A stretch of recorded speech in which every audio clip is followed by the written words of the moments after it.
Thank you.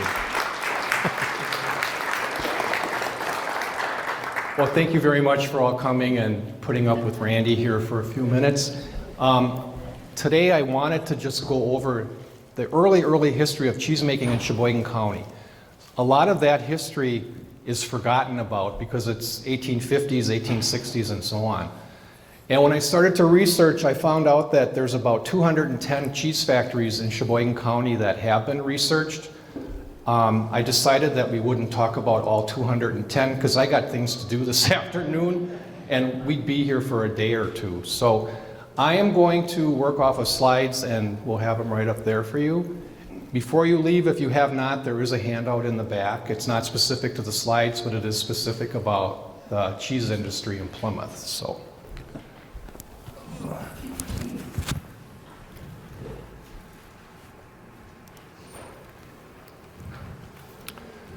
So today's presentation is the cheese capital of the world and it's Sheboygan County's early history. And it's partially brought to you by the Plymouth Historical Society. I also wanted to acknowledge our sponsors for today's event. They helped to get all of today's activities up and running, including the arch dedication. So that's the Wisconsin Humanities, the Plymouth Arts Center, and the Plymouth Historical Society. So over the decades, you'll note that the number of cheese factories in the county peaked in 1905, with factories dotting the countryside. Even as the number of factories began to decline, production continued to increase. Cheese factories were usually located in small villages and at county crossroads, normally about 4 or 5 miles apart. Farmers had to deliver their milk to the factories, and often the children rode along in the wagon and taken to school along the way. The largest numbers of factories were owned by cheesemakers, others by cooperatives, and others by corporations, local and national. As the size of herds grew, cheese factories began to offer bulk pickup of milk, and those factories who did not soon went out of business. Prior to 1860, Wisconsin was second in the production of wheat, but that quickly changed as farming evolved into dairy operations. In 1858, John Smith started to take herd from his neighbors and made cheese on a commercial basis. He was the first cheesemaker to market cheese out of the state. In 1861, Hiram Smith, John's brother, began taking in whole milk and is credited with the first cheese operation on his farm in the state. Hiram Conover, a brother-in-law, operated a farm a few miles down the road from Smith, west of Sheboygan Falls. He built a shed on his farm and is credited with the first building erected for the purpose of a cheese factory. Others making cheese in the 1860s included Ira Strong, Truman Strong, DeLand, McKinnon, and Bodenstad. I think I said that right. In 1886, Hiram Smith was instrumental in the organization of the Farm Short Course at the University of Wisconsin. This led to the development of College of Agriculture and a short course, the first in the nation, designed for cheese and butter instruction. The Farm Short Course became so successful that in 1891, the university built a new dairy building named Hiram Smith Hall. Improvements in the dairy industry occurred at the university, with one of the most influential researchers being Stephen Babcock. In 1890, he developed the Babcock milk test to accurately measure the fat content in milk. Before this time, cheese factories had no way to measure milk fat. Whether by accident or on purpose, some farmers added water to their milk while others skimmed off the cream for home use, altering the quality of milk. Another researcher, H.L. Russell, was the first in the country to earn a PhD in bacteriology. His research led to tuberculin testing in cattle and pasteurization of milk. Prior to 1860, cheese was made in the kitchen, generally by the housewife, and all done crudely by hand. Milk was heated on a wood stove, rennet was added, and curd would form. This was cut into pieces, and the whey was removed and fed to the pigs and chickens. The cheese was pressed, oiled, and buttered to keep the flies away. Sounds very tasty. While the cheese was let to cure, it would be turned and rubbed often. Sometimes a cheese room would be added to the house, or a shed would be constructed close by for cheese making and storage. Catherine Fisher is credited as the first female cheesemaker in the county. Her son Jacob had learned cheesemaking from Hiram Conover when farm work required his attention. His mother and sister took over the cheese operations. This was at a time when cows were milked as pastures were available, offering cheese from April through November. With the introduction of silos, cows were able to be milked in the winter months, leading to the growth and expansion of the cheese industry. Cheese factories dating to the 1860s have been identified in the towns of Herman, Plymouth, Sheboygan Falls, and Lima. Over the following 40 years, the number of factories grew, with many frequently changing hands, relocating, or closing after a year or two of operation. You'll also see that many of the owners of the cheese factories opened other factories in different parts of the county. Hiram Conover, who had built the shed on his farm in 1861, began making cheese. While many cheese factories in the counties are credited as being the first, this is believed to be the first building specifically erected for that purpose. This factory could have been named for any prominent owner, but many will recall it as the Bamford Cheese Factory. William Edler operated the factory with many owners following until John Peters assumed ownership, producing cheese for 43 years. He also had an investment in Midwest Creameries in Plymouth. Many cheesemakers learned the art of cheesemaking under his leadership, including his son Edgar, who later owned and operated Midwest Creamery. H.J. Bamford took over in 1944, followed by George Hubrexy. Hubrexy had many investments in other factories in Sheboygan and surrounding counties.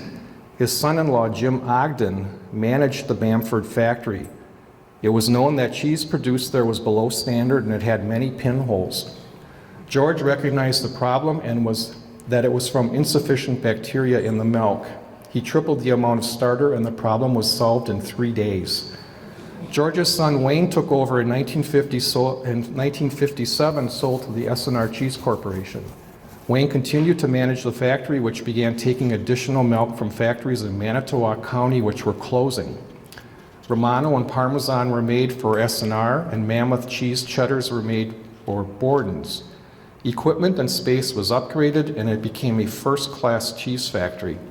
It closed in 1987 after being in operation for 126 years. It is now a residence. The Strong Churchill Cheese Factory was built in 1864 by Thurman Strong in the town of Lima on Highway 28. In 1872, Strong was making cheese from milk of 26 cows, with 26,000 pounds of cheese produced that year.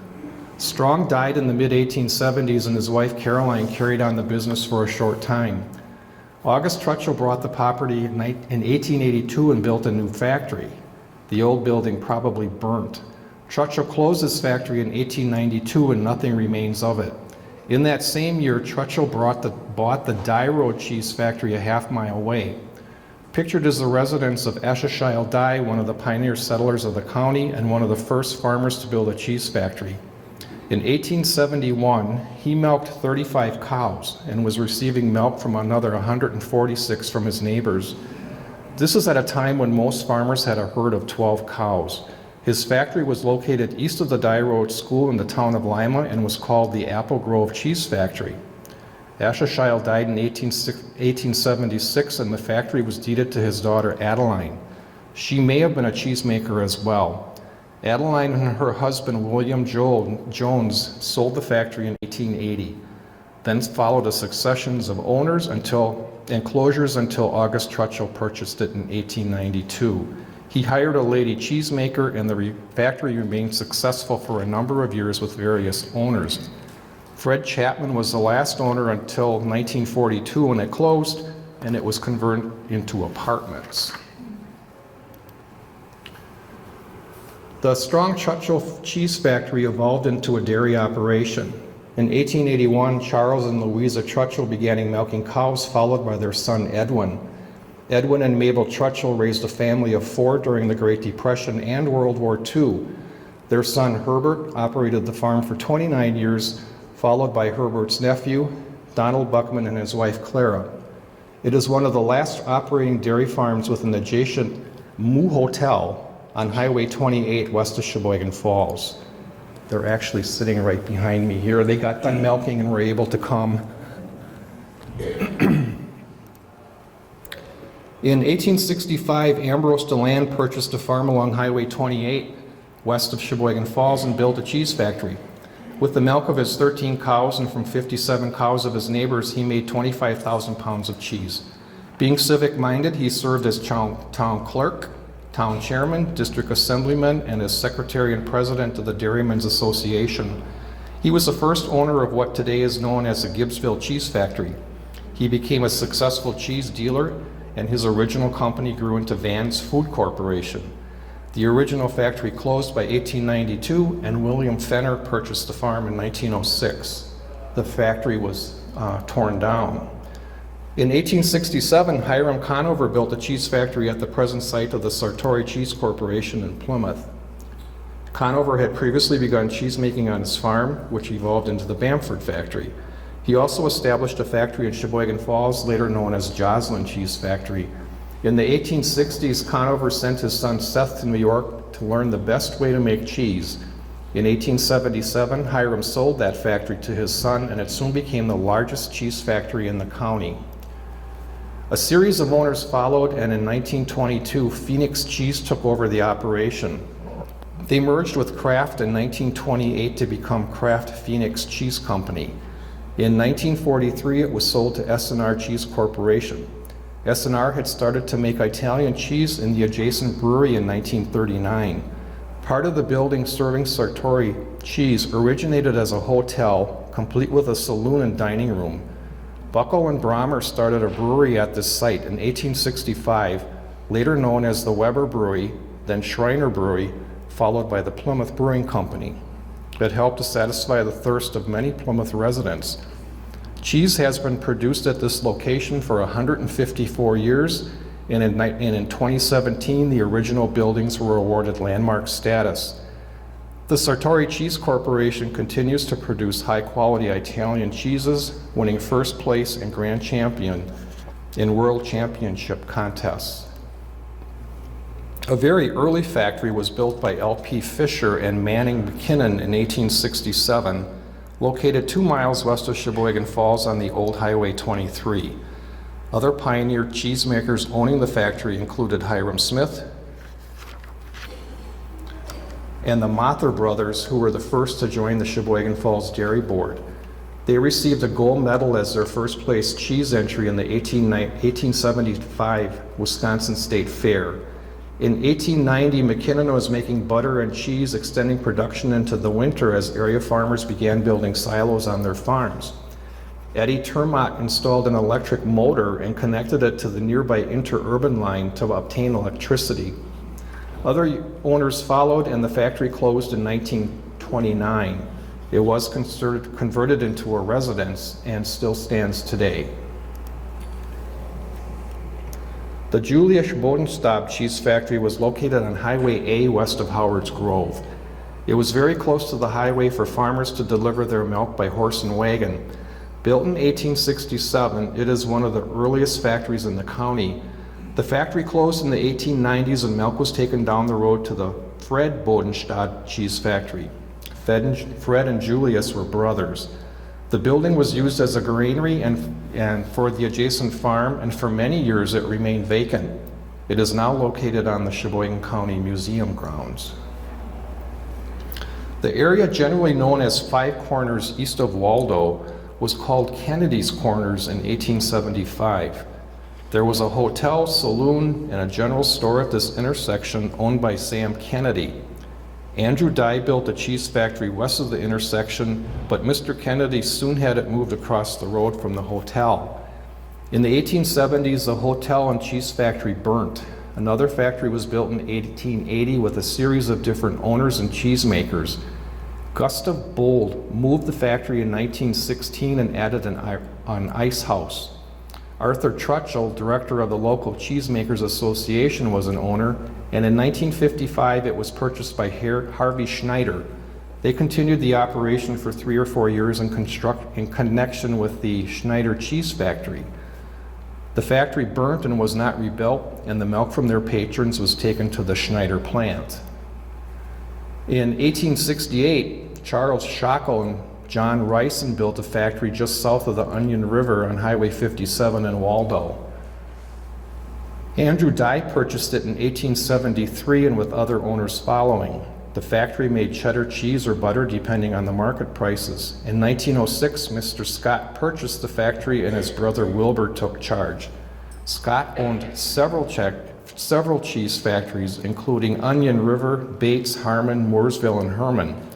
In 1912, 4 of his factories did a gross annual business of over $100,000, or $2.7 million today. Ben Grudenfelder was the last cheesemaker, and the factory closed in the 1930s. It was converted into a tavern known as Finnegan's. The building was demolished in 1953 when Highway 57 was widened. If you look on the right-hand side of the picture, that's the cheese factory, and in front of it you'll see there's a bunch of silver milk cans parked there. If you went there today, that would be the northbound lanes of Highway 57, and the building to the right is the old mill that used to stand, and kind of in the center is where Quinlog's gas station would be.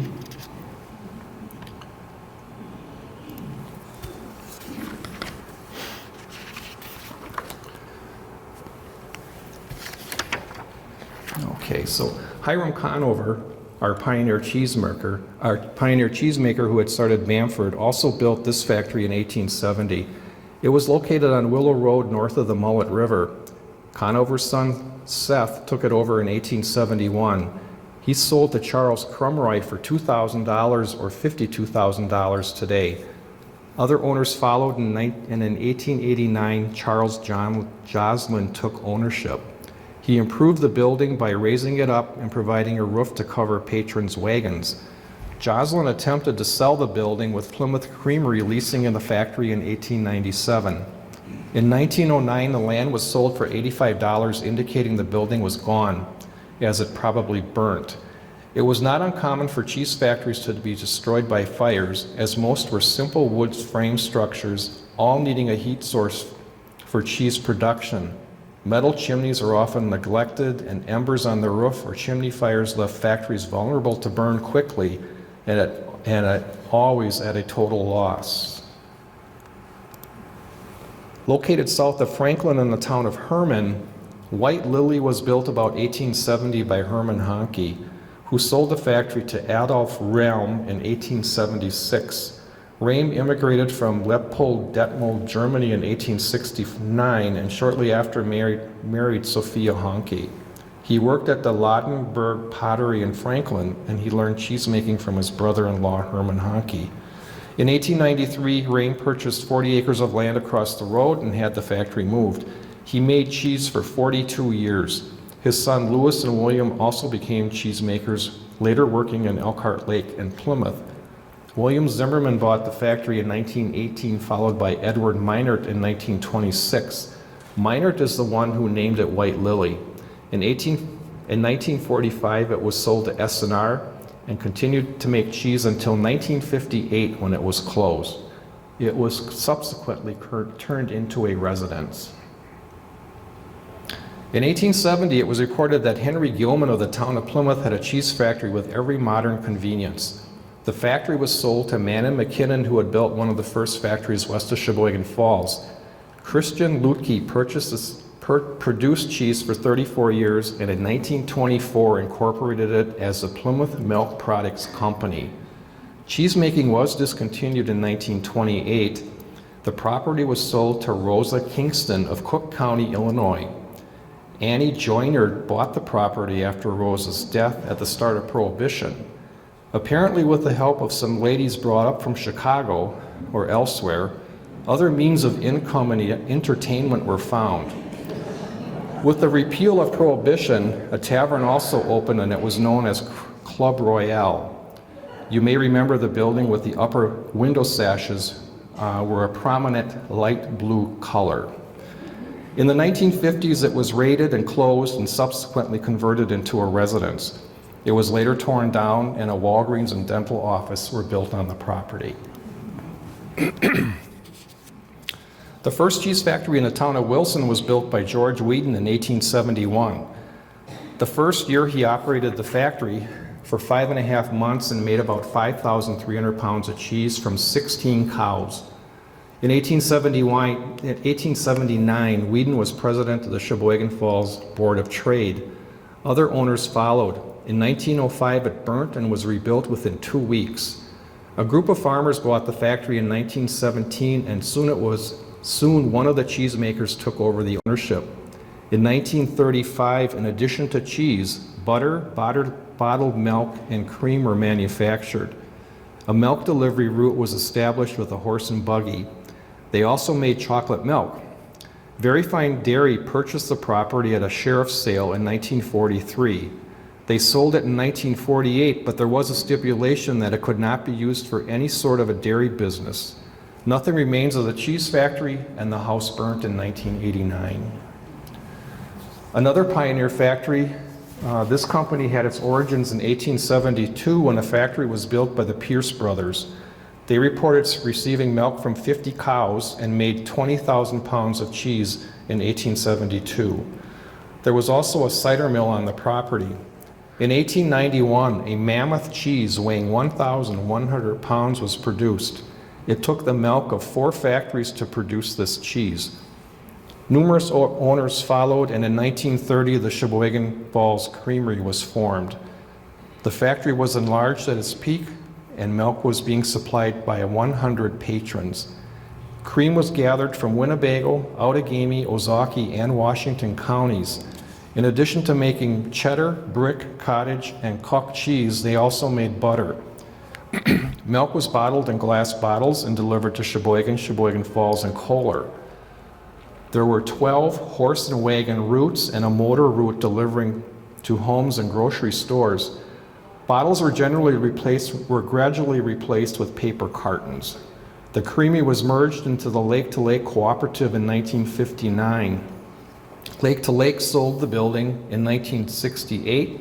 They continued to make cooked cheese until 1976 when the factory closed after 104 years of operation. The building was torn down to make way for the Austin Supermarket, and I believe today there is a church located at that site. The Rathborne Cheese Factory was built in 1872 by George Thackeray. It was located on the southwest of Greenbush with a general store and the Rathborne Post Office. Nothing of this community exists today as it's now part of the Kettle Moraine State Forest. The original cheese factory was abandoned and a new one was built by Tom McNicholas at Highway 67 and U. John Schnannel bought the factory in 1913 with the stipulation that it could not turn into a saloon or mercantile store. He became a respectful cheesemaker and in 1923 was awarded the best looking cheese factory in Sheboygan County. Mr. Schnannel took care of the bookkeeping, Mrs. Schnannel took care of the bookkeeping while the children cleaned the tools and equipment. Cheesemaking was discontinued in 1949 and the property was sold. In 1873, a partnership of Christian, and I'm not even going to try to pronounce that name, and John Unk built a cheese factory in Gibbsville. That same year, they sold it to A.D. DeLand, so it was possible that the two men had it built for him. DeLand sold it the following year to John Wissling. John made cheese there for the next 16 years and sold to Mr. Lensnick and Mr. Brugink. The factory burnt and was rebuilt. Fred Bolt bought the factory in 1893, and after 23 years, he sold it to Lois Brahair. Brahair remained for another 17 years. Since 1933, Gibbsville cheese has been in the Fred Van Tottenhoven family. The factory burned again in 1945, and it was replaced with a modern facility. Cheddar, Colby, Monterey Jack, and a variety of special cheeses have been made, as well as cheese curds on Tuesdays. In 1874, Fred Jorns opened a new cheese factory in Winooski. It was located 1/2 mile east on Winooski Road off of Highway E. Water was supplied from a spring through hollowed-out cedar posts to a trough where people from the village gathered to collect water for themselves and their cattle. Fred also operated a sawmill and grist mill.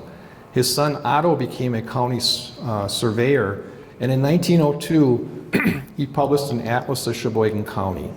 The factory closed 9 years later, perhaps due to the failing health, as Mr. Yorns died in 1886. The building was used as a spring house, and it no longer exists today. In 1874, Charles Topol purchased 3 acres of land in the town of Mosel. A wooden building was constructed as a cheese factory, which Opel operated until 1906. Edward Wunsch purchased the property and renamed the factory Cleveland Creamery Company. It was in operation until 1916, when it was abandoned and a new brick factory was built across the road. Edward's son, Irwin, made cheese here for the next 20 years. In 1937, he built a gas station alongside the factory and offered overnight lodging. In 1940, Cranston Heckman of Manitowoc purchased the factory, making his business one of the largest in Sheboygan and Manitowoc counties. He was one of the first to offer bulk hauling of milk in the area. Heckman employed Otto Weber, who renamed the cheese factory Spring Valley. Heckman was an experienced cheesemaker, winning prizes at the county fair. One year his cheese earned 3rd place, but when judges closely examined the 1st and 2nd place entries, they discovered they were Heckman's products, falsely entered by a competitor. Since the factory closed, it has been used for a variety of businesses and storage. In 1875, William Crosby built the first Cascade cheese factory. Subsequent owners followed with the addition of a cider mill. In 1891, cheese making stopped and the building was converted into a sawmill, and sometime after 1894 it was torn down. Fred Ballhorn built a cheese factory about 1892 on Water Street, which remains in operation today. Numerous owners followed until 1985, when Keith and Betty Babler purchased the property or company. The family continues to operate the factory, producing mozzarella and provolone cheese. Another early cheese factory was the Karl Reich Cheese Factory.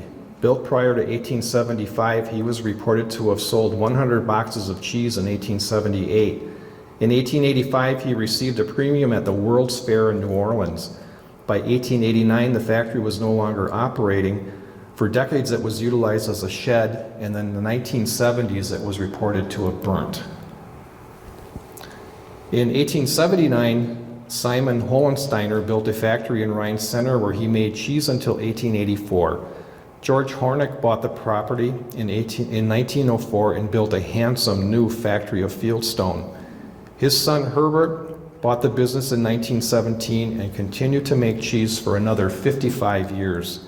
The Hornicks' 85-year tenure as proprietors is quite impressive, with a large amount of cheese manufactured during that time. The Schneider Cheese Factory was located northeast of Waldo. Amherst Humphrey bought a farm in that area and built a cheese factory in 1879. Dan, they went backwards. Oh, I'm sorry, I wasn't paying attention there. There we go. We're back on track. Other owners followed, with William Nussbaumer buying the factory in 1910. It was not in very good condition, so that fall he began to build a new factory. In 1912, he moved into his new cheese factory, later buying a factory in Sheboygan. Arthur Ohm owned the factory in 1931, and it burnt to the ground. It was rebuilt and renamed Lima Cheese Factory. Harvey Schneider bought the factory in 1945, and 10 years later he also bought the Lima Cheese Factory. The Lima factory also burnt, and cheese production was moved to the Schneider's main facility.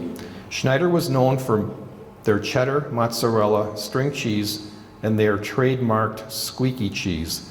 The plant has since closed.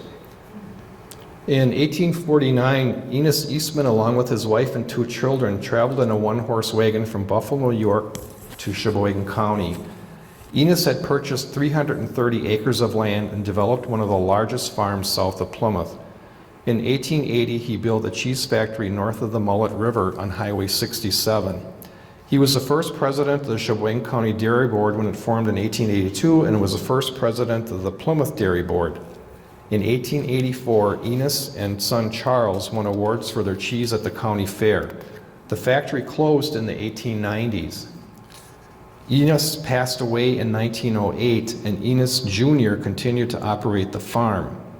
Enos's other son, Charles, became president of the Plymouth Refrigeration, Water, and Light and Power Company. In 1918, Benjamin Payne purchased the farm. A portion of the cheese factory was moved closer to the barn and used as a pig pen. The remaining portion was used as a machine shed. Portions of the farm were subdivided into residential lots, with one of the streets being named Eastman Street. In 1913, Benjamin Payne built a factory in the town of Mitchell, which later became known as the Pacini Cheese Factory. This building stands north of Plymouth on Highway C. Jacob Wolf built the factory in the early 1880s and was shipping cheese by 1882. In 1902, it was a skimming station where milk was run through a separator. The cream was sent to the creamery, and the skim milk was returned to the farmers as hog feed. It soon returned to manufacturing of cheese. In 1914, the factory and the farm were sold, but so little milk was being received, it closed. It was sold again to Wolf's son, Peter. Peter then sold the factory but kept the farm across the road. While the factory was constructed of wood, brickwork was within the walls for added insulation. The metal siding is believed to have been put on about 1915. Albert Kaler was making cheese and sold the factory in 1919. He took it back 1 year later. Albert owned a Hupmobile, which he drove from his residence in Plymouth each day. Kohler sold to Otto Labuddy, who by this time owned the farm across the road. The cheese factory continued to operate until 1930 and has since been used for storage. From the diary of A.D. Hewson is an entry dated March 16, 1880, and that's that little diary there on the right side. Went up to Andrew Dye's this forenoon and talked over the matter of building a cheese factory. 2 days later, there's an entry, Andrew Dye and I went down to the falls and bought a cheese press and vat of Pierce Brothers for $60. Andrew Dye operated a farm located on Highway U east of Highway 57. He was known as a dairyman and breeder of thoroughbred Guernsey cattle and butter making. He previously owned the Onion River factory in Waldo.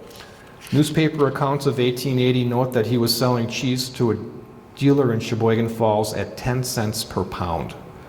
Andrew's factory was closed by 1889, though Andrew remained actively involved in cheese-making business throughout his lifetime. Included in Mr. Hewson's 1880 diary is a grocery list. 5 pounds of raisins, salt and pepper, 2 spools bee thread, clothespins, kerosene oil, tobacco, a broom, tea, and I can't read the last note here. John and Dan Mugen built a cheese factory in 1881 on Highway V west of Highway S. They operated the factory until 1899 and then leased to Charles Piper, who later purchased it. Other owners followed, and one time it was called the Banner Cheese Factory. In 1930, Ed Lensmeyer purchased the business. Edward's sons all worked at the factory and became licensed cheesemakers. Ed Jr. and Alan Lensmeyer bought the factory in 1966 and worked in partnership until 1989. Alan sold his share to Cucina Classica Italiana Incorporated of Mayville. Up until 1959, they only made cheddar cheese. Ed and his son Michael carried on cheesemaking, shifting to Italian, mozzarella, provolone, and string cheese. In 1985, their string cheese was judged best in the United States and third place worldwide. Michael worked at the factory from 1972 to 1991. His father, Edward, died in 1992.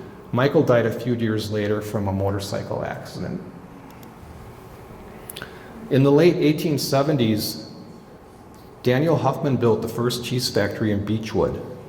In the 1880s, it was moved to a farm to form the Hicken Cheese Factory, which led to the formation of the Beechwood Cheese Factory.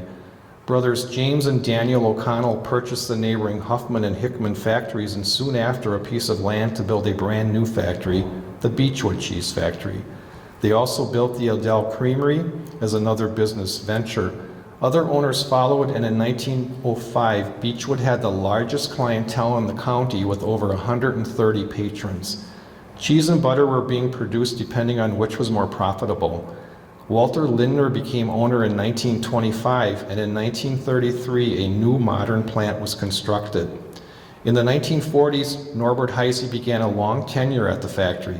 In the 1950s, Colby, Brick, Munster, and a special Italian cheese for grating were produced. It was the first in the state to make Monterey Jack. Norbert's son Mark operated the factory in 1979 and in the 1980s.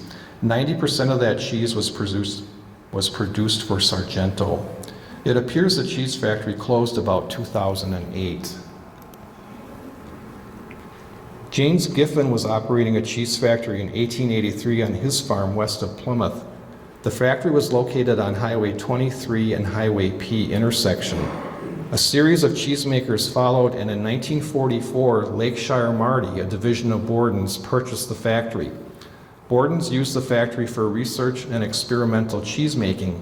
One successful product was pasteurized processed cheese spread, which was sold in large quantities to the U.S. Army. S&R purchased the factory in 1955 and transferred production to their Plymouth plant 5 years later. The cheese factory was converted into a residence. In 1913, three brothers, Benjamin Charles and Leonard Payne, built a cheese factory on Highway S and N in the town of Mitchell. It went through a succession of owners, with Ernst Tracy becoming well known in the trade. At one time, it was known as the Highland Factory, which Tracy sold to Silvio Pacini. Silvio was the first to make Italian cheese in the county, starting out with Asiago. In 1946, Pacini opened another cheese factory in Batavia. His son Attilio eventually took over the operations but was financially unsuccessful. Subsequent owners included Gerber International Foods and Nestle Company in 1978. Sargento Cheese brought it back to local ownership in 1980. 80% of the cheese produced was sold to Sargento. In 1989, Alto, based in Waupun, bought the factory and produced cheese until it closed in 1992. By 1912, farmers had become dissatisfied selling their milk to cheesemakers, who in turn sold their cheese through dealers. Farmers thought that they would be better off establishing a co-op of their own cheese factories, or at least force the cheesemakers to sell to a federation, which the farmers would own. This would bypass the cold storage warehouses and other dealers who bought cheese. Senator Henry Crumroy of Plymouth led the effort for the farmers to organize.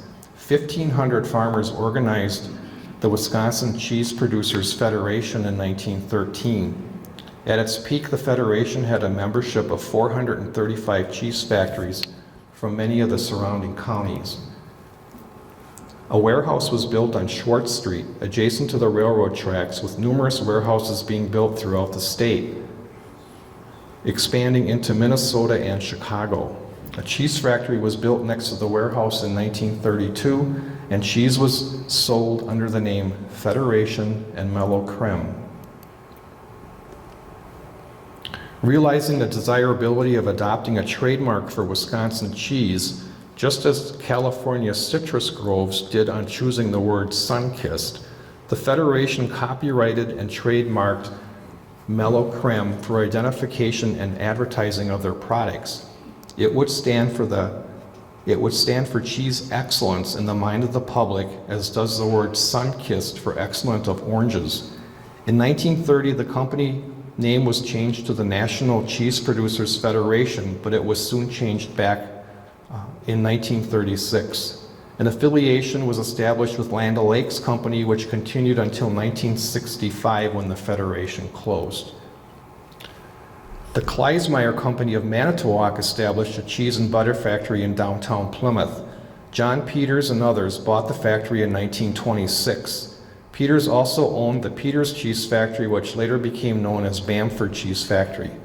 Peters' son Edgar became manager of Midwest Creamery and in 1930 also managed the Manitowoc factory. Midwest Creamery made Longhorn-style cheese, butter, and bottled milk, which was delivered to area homes. In the 1940s, they had 6 delivery trucks for the city and others that went to various parts to pick up milk. Midwest Creamery advertised in the Plymouth Reporter promoting their milk and milk products, butter and cheese and ice cream. An amusing part of a 1920s ad is a cow's head in a frame with the description, "The dairy cow, man's foster mother." In the 1930s, at the top of each ad was stated, "Everybody's talking." A 1937 ad in the Review shows a heavy-set woman standing on an outdoor scale. Unbeknownst to her, a young boy is standing on the scale behind her. As the poor woman looks at the dial, the boy says to her, "Say, lady, better start eating Midwest Creamery's cottage cheese." In 1955, John Peters died at the age of 82. He was the oldest active cheesemaker in the county. His son John took over as president with his wife Elizabeth as vice president. The creamery closed in 1963 and in 1965 was torn down for the new Red Owl supermarket. William Kleist, born in 1882, is pictured in a Keller milk wagon number 2. He delivered milk in the Sheboygan area for J. Keller in the early 1900s. With the advent of motorized vehicles, cheese factories began to pick up milk from farmers, and those that did not offer this soon went out of business. A young boy can be seen peering out the door with a lunch pail at his feet. With refrigerated trailers, local cheese could be efficiently transported across the country. Pictured are 2 semis owned by Trutchell Truck Leasing Company. Cheese from SNR was delivered throughout the United States, including Detroit, Cleveland, Philadelphia, Buffalo, New York, Boston, Houston, Texas, and other cities across the country. As the number of cheese factories increased, professional buyers would go from factory to purchase their cheeses. Cheesemakers soon realized they were getting the short end of the deal, and dairy boards and exchanges began to form. The roots of the exchanges can be traced back to 1873 when it was known as the Sheboygan Falls Board of Trade. In 1918, the Call Board was established, and further changes in 1936 officially recreated the Wisconsin Cheese Exchange. Every Friday afternoon, leaders of the cheese industry across the nation watched for the results of these 2 meetings, which were held right here in Plymouth. These auction meetings were the Cheese Exchange and the Farmers' Call Board. The gentleman seated with a cane on the far left is H.G. Davis. He was president of the Wisconsin Cheese Exchange. He was instrumental in forming the first call board in Sheboygan Falls. Membership came from coast to coast. We would liken it to the New York Stock Exchange for cheese. Virtually every buyer and seller of American cheese used the proceedings from the Cheese Exchange as a guide to pricing. The workings of the board were quite simple. Buyers and sellers gathered before a large blackboard with the names of factories and types and quantities of cheese each were selling. The cheeses were then auctioned off to the highest bidder. When the bidding was completed, the board secretary would contact each factory, making a check mark on the board if the factory accepted or passed on the bid. The exchange initially met at City Hall, later at Bade's Drugstore, and for many years in the Exchange Bank building. In 1941, the U.S. government purchased 788 carloads of cheese from the exchange. In 1944, this was the only such exchange in the nation. In 1958, the exchange voted to move to Green Bay, and its name was changed to the National Cheese Exchange.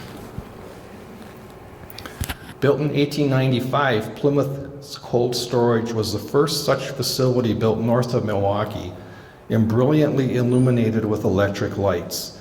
During construction, an artesian well was struck, and residents frequently brought jugs and bottles to carry water home. The building was used for storage of cheese and eggs distributed across the country by rail car. By 1899, 3 additional warehouses were built, with Cheeseville developing around it. The pictured building was built for the Plymouth Cheese Company.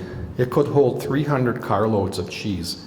An adjacent electric plant provided refrigeration and was the first and only source of electricity in the area. In 1901, the power plant equipment and rights were sold to the city of Plymouth, and the machinery moved to a new utility building on South Milwaukee Street.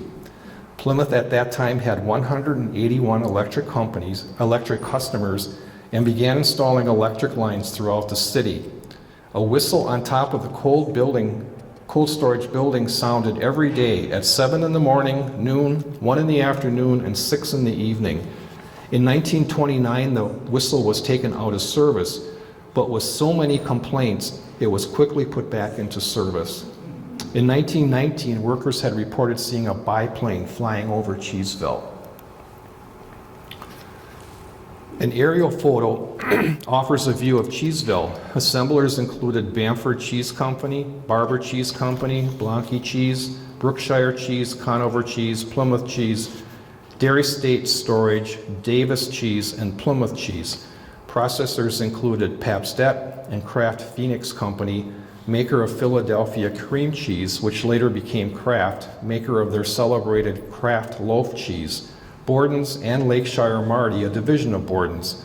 Plymouth Box Company made wooden boxes for Kraft and Borden's processed cheese. Shortages of materials during World War II closed the company, forcing factories to turn to cardboard and other wrappings for their cheese. Kraft opened its operations here in 1927 to manufacture loaf cheese. In 1926, Brookshire became Lakeshire Cheese, making it one of the largest cheese operations in the world, and in 1927, their output exceeded total cheese production in the county. This is a photograph of unidentified workers at the Phoenix plant. Phoenix began operations in 1922, adding 3 stories to their building, occupying 50,000 square feet. Phoenix produced 5-pound boxes of fancy American cheese, wrapped in tin foil and packaged in large loaves. They also made a Philadelphia brand cream cheese, the best-selling packaged cheese in America. It was said to be the most modern and up-to-date company in existence. In 1931, it evolved into Kraft. The photograph on the left is Pabst-ett with the Green Bay and Western Line refrigerated railroad cars. Each day, the Northwest and Milwaukee Road Railroad transported cheese to various markets. The cars had to be iced to keep the cheese cold. Ice was made at Borden's and trucked to the Kraft plant. The ice would be placed into bunkers of the railroad cars with 1 bunker at each end. A fan ran off the wheels of the cars, so when the car moved, air would circulate over the ice and keep the cheese cold. This was phased out by the 1970s with the advent of refrigerated trucks. In 1934, Pabst-ett began producing processed cheese, employing 130 people. A full-time nurse was employed to care for the employees and their families. The factory also had a cafeteria where meals could be obtained at cost for workers. The photo at the right was taken when the company had changed its name to Kraft. Similar rail cars are present with cheese boxes on the loading dock. From 1920 to 1933, Prohibition was the law of the land. To prevent their company from closing, Pabst converted its Milwaukee brewery into a cheese factory and produced Pabst-ett, a type of processed cheese. Since Kraft already had a patent on the manufacturing process, the 2 businesses worked together in production. In 1928, Kraft began operating a manufacturing plant here in Plymouth and Cheeseville called Kraft Phoenix. In 1931, Kraft bought the Sheboygan Cheese Company and consolidated operations. Kraft Phoenix became Pabst-ett, a combination of Pabst and the Sheboygan Cheese Company and Kraft. After Prohibition, Pabst returned to brewing beer and moved their cheese-making equipment to Plymouth. During the 1930s and 40s, the population of Plymouth was 4,400. 1,000 of those citizens were employed in the cheese industry. In the 1930s, employees worked 12-hour days or longer and 10-hour days on Saturdays. Men earned a starting salary of 35 cents an hour, while women earned 30 cents. Women who worked at Lakeshire Marty were not allowed to work once they were married. It was during this time that Plymouth was probably known as cheese capital of the world. Shorty Walter Meyer was an electrician at Papstead and in 1933 was planning to attend the World's Fair in Chicago. As Meyer was preparing to leave, he received a call from Kraft asking him to report to the plant immediately. When he arrived, he found the plant in shambles, with equipment being delivered by rail cars. Meyer's job was to install wiring to enable Kraft to make processed cheese. This move was the beginning of Kraft Cheese Company coming to Plymouth as Papstead moved operations to Chicago. While Meyer did not feel good about missing the World's Fair, he confessed moving to Kraft was the best job that he ever had. Plymouth was memorialized in a March 1942 National Geographic magazine. Mammoth cheddars roll off the assembly line to get their red coats at Kraft's plant in Plymouth, Wisconsin. Better known as American cheese, this historic variety of English origin outsells a total of all kinds in the United States. Dipping in paraffin mixed with vegetable oil coloring prevents drying out. Men at the right are labeling and equipping each with cheese cutting wire. Mammoths weigh 150 pounds. In view of Plymouth being the seat of the cheese exchange for decades and the amount of cheese traveling through the city, Plymouth received designation as the cheese capital of the world. For more than a decade, many were entertained by the Kraft Choral Society. Concerts were held throughout the county as well as trips to other areas of the state. In December 1931, the chorus sang along Mill Street, which was broadcast by loudspeakers. This photo was taken at a concert in 1942 at the new high school on North Avenue. When Kraft left Plymouth, Reuben Lehman became director, but without sponsorship, the chorus soon disbanded.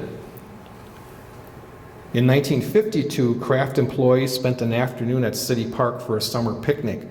An afternoon of sporting events followed by supper and Schafskopf was enjoyed by many. 67 gentlemen posed for a photograph in the band shell. During the winter months, many were involved in bowling tournaments. On July 31st, 1954, Plymouth held its first ever Cheese Derby Day celebration. Jointly sponsored by the Sheboygan County Harness Racing Association and the Plymouth Association of Commerce, the event was a cheese and dairy day promotion with a special cheese derby harness race. John Lies was general manager of the event. Businesses promoted dairy products with free cheese, crackers, milk, and ice cream. Free everything that starts in a cow. Practically every store in town offered a special free offering or contest to add fun and excitement to the event. In 1956, businesses offered free cheese and crackers, and in 1963, cheeseburgers and milk were 10 cents each. The Civil Defense brought the Nike rocket for an appearance in 1957. In 1960, the big question was who would be crowned Miss or Mrs. Cheesecake. A coronation ball was advertised in 1962, and yearly contests were held for the Cheese Derby Day Queen. The celebration grew in a spectacular parade with numerous marching bands, floats, and convertibles with dignitaries brought thousands of people to the streets of Plymouth. Drum and bugle corps demonstrations were held in front of the grandstand with horse racing at the quarter-mile track. The annual event ended in 1967, though a few cheese festivals were held in subsequent years. The demise of Cheeseville began when Kraft moved its operations to Chicago in 1949. As cheese factories became larger, there was no longer a need for assemblers, and cheese was sold directly to processors and wholesalers. Shipping methods also changed from rail to refrigerated trucks, and newer modern facilities no longer needed to be built along railroad lines. A subsidiary of Kraft, known as Kraft Co., maker of processed cheese, moved to Chicago in 1970. While Cheeseville no longer exists, a few of the buildings still dot the landscape along the rail line south of Reed Street. Many of the buildings have been torn down, while others are utilized for storage.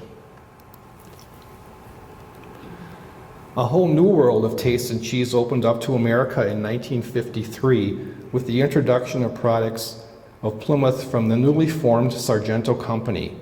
Joseph Sartori and Leonard Gentine were partners in this new venture. The name Sartori was a combination of Sartori and Gentine with an O added to make it sound Italian. Sargento was the first company in the country to produce branded, consumer-sized packages of cheese. Dressed in smart yellow, red, and black packaging, Sargento Pure Romano and Mild Natural Pizza Mozzarella first appeared in food stores throughout New England. Grocers had been reluctant to buy big-sized Italian cheeses because they would have to absorb cutting losses and judge consumer demand. This new type of packaging made the partners confident that Sargento would continue to grow. Plymouth continues to offer cheese production, packaging, and storage with Sartori, Sargento, Masters Gallery, Great Lakes Cheese, and Oshkosh Cold Storage. Thousands of square feet of cold storage are available in Plymouth alone, with other cheese factories and storage facilities scattered throughout the county. The Cheese County and Dairy Heritage Center provides a variety of local cheeses, sandwiches, displays, and history. The New Deal program was an effort by President Franklin Roosevelt in response to the aftermath of the Great Depression. A wide range of programs created jobs and investments into public works, including the construction of the Plymouth Post Office in 1940. In 1942, artist Charles Thwaites painted a mural in the lobby entitled "Making Cheese." Charles was born in Milwaukee in 1904 and painted for the Works Progress Administration from 1936 to 1942. He also completed murals at the post offices in Chilton, Wisconsin and Windham, Minnesota. Charles died in 2002 at the age of 98, and it is interesting to note that his wife's name was Antoinette.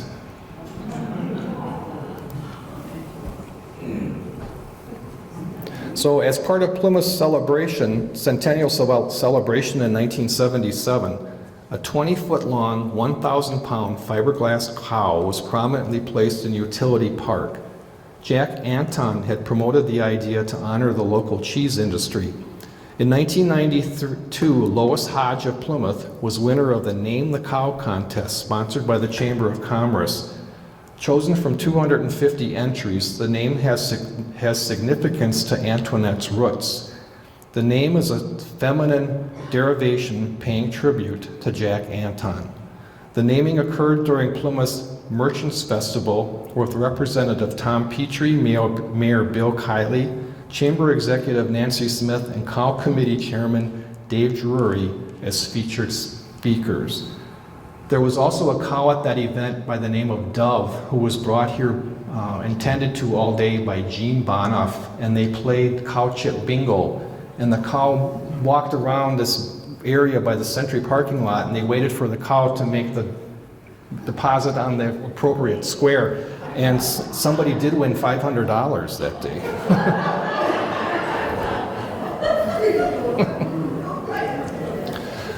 Before we close, I would like to share a history of the prominent arches which welcomed visitors to Plymouth 132 years ago. In the summer of 1889, Plymouth hosted the Liederkranz Sangerfest. It's a singing festival with German Lutheran roots. Decorative arches with musical harps, wooden barrels, and American flags were placed at prominent intersections along Mill Street with welcoming signage written in German. This photograph shows a single arch at the corner of Mill and Caroline Street. An arch was also present at Mill and North Avenue. Note Dr. Worth's kerosene lamp to the right. This was the first kerosene street lamp to be installed in the city.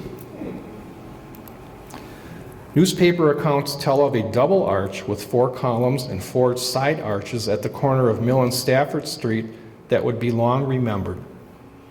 It was reported that between 6,000 and 10,000 people attended with a mezzanine choir or mass choir of German men entertaining throngs of people. A reception committee met each group at the depot as trains arrived. The mayors greeted them at Turner Hall, and a key to the city was turned over to the singers. Concerts were held at Turner Hall, followed by a parade to the park on Grove Street. Each singing society vied with each other in song. The festivities closed Sunday night with dancing in the park illuminated with electric lights. Electricity was supplied by the cold storage facility electric plant with newly installed electric lines to the park. The event returned to Plymouth in 1910 and again in 1933. The arch certainly that was placed today, will welcome thousands and thousands of visitors to the cheese capital of the world for many years to come. So with that, I'd like to thank you for coming to today's event. I hope you learned a little bit about Plymouth history. If you have an opportunity, the museum is open. It's just a few doors to the west. We've got some displays of different historical pieces of cheese-making equipment and industry. And if anyone has any comments or questions, feel free to talk, and I'll hand you the microphone.